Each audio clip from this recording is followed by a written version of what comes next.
રાજ્યમાં 9 એપ્રિલ સુધી સૌરાષ્ટ્ર અને કચ્છમાં હીટવેવની આગાહી. કચ્છમાં રેડ એલર્ટ તો રાજકોટ મોરબીમાં ઓરેન્જ એલર્ટ. રવિવારે અમદાવાદમાં સિઝનમાં પહેલીવાર ગરમીનો પારો 43 ડિગ્રી નોંધાયો.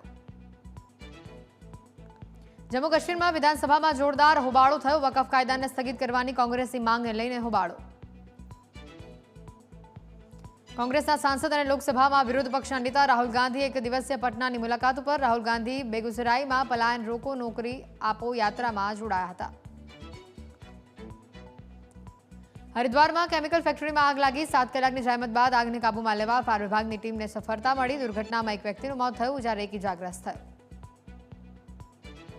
દિલ્હીના પાંડવનગરમાં સંજય તળાવ વિસ્તારમાં આગ લાગી. આગને પગલે દોડધામ મચી ગઈ. ફાયર વિભાગ દ્વારા આગ કાબૂમાં લેવામાં આવી. ઘટનાને લઈને જાનહાનિના સમાચાર કોઈ નથી. વાપીમાં બની આગની ઘટના. કરવડ વિસ્તારમાં ભંગારના ગોડાઉનમાં ભીષણ આગ લાગી. વિસ્તારમાં આગના પગલે દોડધામ મચી જવા પામી હતી. જામનગરમાં વધુ એક યુવાનની હત્યાથી ખળભળાટ. પ્રેમીને પામવા પત્નીએ કારની ઠોકર મારી પતિનું કાથળ કાઢ્યું. પત્ની અને તેના પ્રેમીએ સાથે મળીને અકસ્માત કરી હત્યા નિપજાવી. બંને સામે પોલીસે ફરિયાદ નોંધી છે.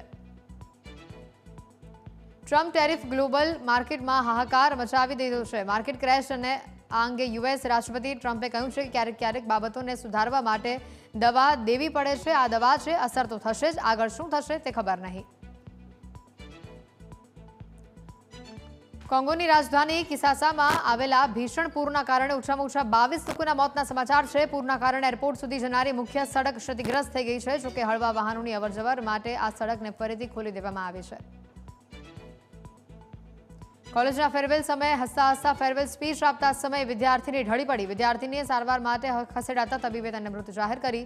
વિડીયો સોશિયલ મીડિયા પર હાલ વાયરલ થઈ રહ્યો છે.